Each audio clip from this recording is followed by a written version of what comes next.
I went from a trending moment to a design, a full product shoot, and a social video, all in one afternoon. No camera, no model, no studio. We're based in New York and the Knicks are in the NBA Finals. The stores here are sold out of Knicks gear. There's real demand on the street right now, and that's the window of opportunity. Here's exactly how I moved on it. New York basketball is everywhere right now, and the people, well, they want merch. I'm going to walk you through every step of how I jumped on this trendy moment, including the part where I had to pivot from the original plan. I started in Marbleism. Now, Marbleism isn't an apparel-specific tool, it's an AI agent platform. It gives you an executive assistant that can read and draft emails, a social media manager that creates content and posts for you, a blog writer, a receptionist, and a sales assistant. I'm still testing everything it can do, but so far it's been genuinely useful for my solopreneur life. So I gave it a very basic prompt and used it to generate the graphic concept. This is the part most people don't show, all of the back and forth with AI. The first graphic just wasn't cutting it, so I pushed. More personality, different font weight. Let's left align the names and maybe add a NYC landmark on the right.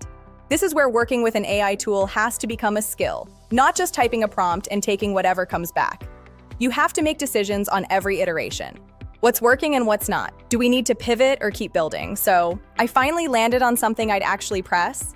Names stacked left, Empire State Building and skyline blending into a basketball on the right. Two colors, royal blue and white on orange. Clean enough to burn a screen if it takes off and I need to mass produce, but simple enough to run a couple of DTF prints. Quiet as kept. Most AI-generated graphics are not print-ready. There's a lot of pushback from printers. Some are refusing to print anything AI now, because the quality is often too low and the print lines aren't clean. So I took the graphic into my design software and vectored it, cleaned it up, sharpened the lines, made it actually printable. Now for the part that actually changed my workflow. I've got Claude code running inside Visual Studio Code, and I want to be clear, that's just my personal setup. Running Claude code in Visual Studio is just how I keep my files organized. I can lay things out visually. It works for me. Claude is connected to Higgsfield through an MCP, a Model Context Protocol, which basically means Claude can talk directly to Higgsfield and run it for me. So instead of jumping between tools, I just tell Claude what I need in plain language. It makes the plan, lists out every shot, and goes to work. Watch what happens. It uploaded the art file to Higgsfield as a reference image. Out comes a studio product shot, a couple of Etsy-type hero images, a lifestyle photo, a lay flat, and a folded shot.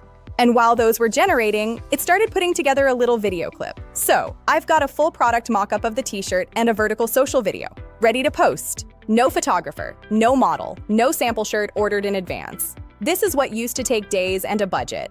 Well, still a budget. Because if you're not careful, these AI tools add up fast. Now it's all done in one session. Okay, here's the part I said I'd come back to. When Claude wrote the product description for this shirt, it included a line I want you to see, right here. Unaffiliated, fan-inspired original design, not licensed by or associated with any team, league, or player. What Claude is flagging is a whole lawsuit if you're not careful. Player names are protected by right of publicity, separately from trademark. That means putting them on merch you sell creates real exposure, even if you designed it yourself, even if AI generated it. The downside isn't abstract, it's takedowns, marketplace strikes, listings pulled. And to end up with any of that on a trendy product would be the absolute worst. So here's the move. Same energy, same moment, but built clean. NYC skyline, basketball, and original slogan. No player names, no team marks, nothing you don't own. I ran the same Higgsfield workflow on this design. Same prompt, 2 shots, product and lifestyle. And here's what came back. This is the version you actually list. This is the one you can reuse next season, build a brand around, and sell without looking over your shoulder.